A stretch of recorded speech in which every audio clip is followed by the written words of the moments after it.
नमस्ते सम्पूर्णमा म अधिवक्ता हिरा श्रेष्ठ आज पनि हजुर समक्ष छोटो कानुनी जानकारी लिई उपस्थित भएको छु। आज चाहिँ जानकारी दिने क्रममा नेपालमा बढ्दो क्रममा रहेको सम्बन्ध विच्छेद जुन चाहिँ पुरुषको तर्फबाट महिलालाई सम्बन्ध विच्छेद गर्दाको अवस्थामा चाहिँ कस्तो कस्तो कुराहरूले चाहिँ गर्दाखेरि आफ्नो श्रीमतीलाई आफ्नो अंश दिन बाध्य हुने छैन भन्ने विषयलाई लिएर उपस्थित भएको हो।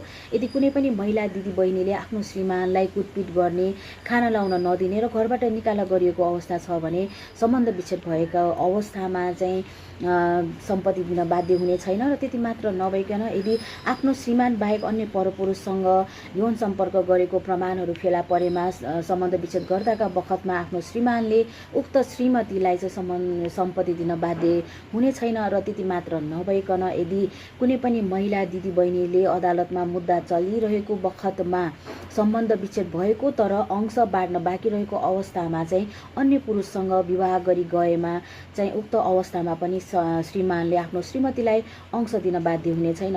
र त्यति मात्र नभइकन यदि कुनै पनि श्रीमान र श्रीमती बीचमा सम्बन्ध विच्छेद मुद्दा हुँदाको बखतमा चाहिँ आफ्नो श्रीमतीको चाहिँ श्रीमानको भन्दा बढी चाहिँ इन्कम भएको अवस्थामा चाहिँ श्रीमानले उक्त श्रीमतीलाई अंश दिन बाध्य हुने छैन।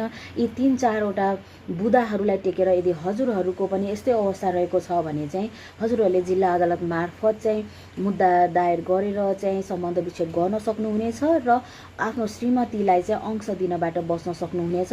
उक्त कुरा नेपालको मुलुकी देवानी संहिता 2074 को पारिवारिक कानुन अन्तर्गत रहेको छ। उक्त कानुनलाई टेकेर हजुरहरूले न्याय पाउन सक्नुहुनेछ। हस्त नमस्ते।